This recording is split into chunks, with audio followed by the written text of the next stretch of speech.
नमो नमः। स्वागत है आप सभी का एक बार पुनः अपने संस्कृत व्याकरण के यूट्यूब चैनल पे। और आज की क्लास में हम पढ़ने वाले हैं सूत्र, विभाषा, दिक् समासे, बहुव्रीहि।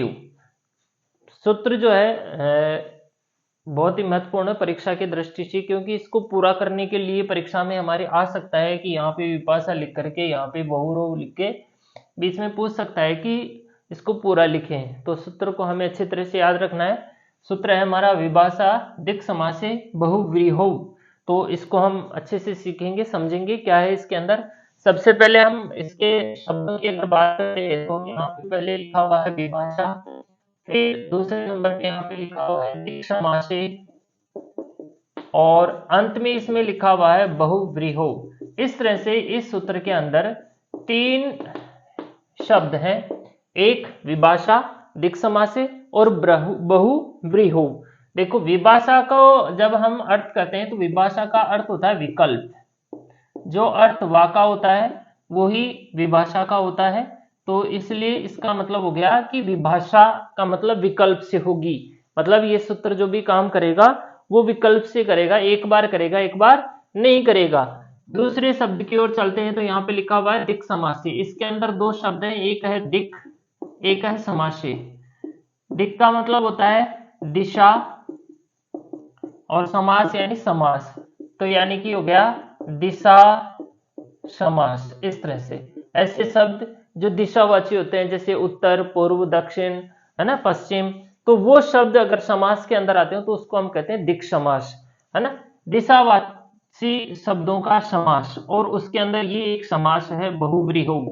ठीक है, तो ये जो सूत्र वो काम करेगा विकल्प से। दिशावाची जो समास होंगे उनमें, और उनमें भी अगर कोई बहुव्रीहि समास होता है तो उनमें काम क्या करेगा, ये सर्वनामता वा, सर्वनाम संज्ञा विकल्प से। ठीक है, जितने भी हमने सर्वाधिनी सर्वनामानी के अंदर जो शब्द पढ़े थे उनके अंदर कुछ ऐसे शब्द आए थे जिनकी हमने सर्वनाम संज्ञा की थी, और वो शब्द दिशावाची भी, जैसे है ना पूर्व, परावर, दक्षिण, उत्तरापराधराणी। जब ये सूत्र हम पढ़ते हैं तो इसके अंदर पूर्व, उत्तर, दक्षिण, उत्तर ऐसे शब्द आते हैं, तो ये दिशावाची शब्द होते हैं। और अगर इन दिशावाची शब्द अगर बहुव्रीहि समास में आते हैं तो उनकी जो सर्वनाम संज्ञा होगी वो क्या होगी, विकल्प से होगी। विकल्प से करने का फायदा क्या हुआ यहाँ पे भाई, विकल्प से अगर हम सर्वनाम संज्ञा करते हैं तो हमारी सिद्धियों पे क्या प्रभाव पड़ने वाला है। अब तक हमने बिना सर्वनाम संज्ञा के जो सिद्धियां बनाई थी स्त्री प्रत्यय के अंदर, वो हमने जैसे बनाई थी रमायै। ठीक है, ये तो बिना सर्वनाम संज्ञा के बनाई थी। जब सर्वनाम संज्ञा हुई तो हमने जैसे सिद्धियां बनाई थी सर्वस्यई। ठीक है, ये सर्वनाम संज्ञा वाली थी, ये बिना सर्वनाम संज्ञा वाली थी। तो अब इस सूत्र के हिसाब से उत्तर, पूर्व या जो द्वितीय आदि जो शब्द हैं उनकी भी ये विकल्प से सर्वनाम संज्ञा करेगा। तो उनकी जब सर्वनाम संज्ञा करेगी होगी तो सर्वस्यई की तरह रूप बनेंगे, नहीं होंगे तो रमाई की तरह बनेंगे। देखो, जब सर्वनाम संज्ञा नहीं होगी तो याडापह सूत्र आएगा और वो याट का यागम कर देगा। ठीक है, और जब सर्वनाम संज्ञा हो जाएगी तो सर्वनाम में शाड हर्षवत से ये सूत्र आएगा और शाट का आगम करेगा और हर्षवी भी करेगा। तो इस तरह से हमारी जो यहाँ पे सिद्धियां बनने वाली है उत्तर पूर्वशी और उत्तर पूर्वायी, वो इन दोनों सूत्रों पे डिपेंड करेगी। जब ये सर्वनाम संज्ञा कर देगा तो ये सूत्र आएगा, जब ये सर्वनाम संज्ञा नहीं करेगा तो ये वाला सूत्र यहाँ पे आएगा। ठीक है, हम जब इन सिद्धियों की बात करते हैं तो यहाँ पर शुद्ध शब्द हमारे पास आएंगे उत्तर पूर्वा, इस तरह से। ठीक है, उत्तर पूर्वा शब्दात। और इधर अगर द्वित्वष्मय की बात करते हैं तो यहां पर रूप जो हमारे पास शब्द आएगा वो आएगा द्वितीया। ठीक है, इधर उत्तर पूर्वा शब्दात, इधर द्वितीय शब्दात।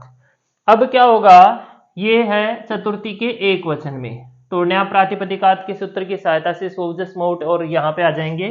तो चतुर्थी एक वचने, चतुर्थी के एक वचने कौन सा प्रत्यय यहाँ पे हो जाएगा, ने, और ने का क्या बचेगा, ए। ठीक है, इस तरह से यहाँ पर भी हम ने प्रत्यय कर देंगे और ने का ए शेष यहाँ पे रह जाएगा। जब ये स्थिति हमारे पास होगी तो यहां पर हमारे पास उत्तर पूर्वा प्लस ए, और इधर हमारे पास स्थिति हो जाएगी द्वितीया प्लस ए। ठीक है, अब यहां पे क्या करेंगे, हम इस सूत्र को लाते हैं, विभाषा दिक् समासे सूत्र से हम विकल्प से इसकी सर्वनाम संज्ञा करेंगे। विभाषा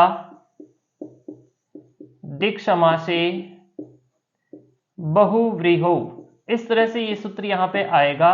और ये सूत्र क्या करेगा, देखो उत्तर और पूर्व दिशावाची शब्द है और ये समास के अंदर आए हैं, दो दिशाएं एक साथ आ रही है, तो इसका मतलब ये हो गया कि समास यहाँ पे कोई हुआ है और समास होने की वजह से इसकी जो सर्वनाम संज्ञा होगी वो विकल्प से होगी। विभाषा दिक् समासे बहुव्रीहौ, इस सूत्र से क्या होगा, विकल्पेन सर्वनाम संज्ञा। ठीक है, इसकी भी विकल्प से सर्वनाम संज्ञा हो जाएगी और इसकी भी विकल्प से सर्वनाम संज्ञा हो जाएगी इसी सूत्र से, विकल्पेन सर्वनाम संज्ञा। अब सर्वनाम संज्ञा हो गई तो हमारे पास सूत्र आएगा ये वाला। ठीक है, सर्वनाम संज्ञा होती है तो ये आएगा, नहीं होती है तो ये आएगा। अब जब हम सर्वनाम संज्ञा कर रहे हैं यहाँ पे तो हमारे पास सूत्र आ जाएगा सर्वनामन है स्यात् ह्रस्वश्च। ये सूत्र दो काम करता है, एक तो स्यात् का आगम करेगा, एक ह्रस्व करेगा। अंत में आ है तो उसको ए करेगा, बड़ी ई है तो उसको ई करेगा, और अगर स्यात् का आगम भी करेगा और ह्रस्व भी यहाँ पे करेगा तो स्यात् प्लस ह्रस्व, यहाँ पे दो काम हो जाएंगे।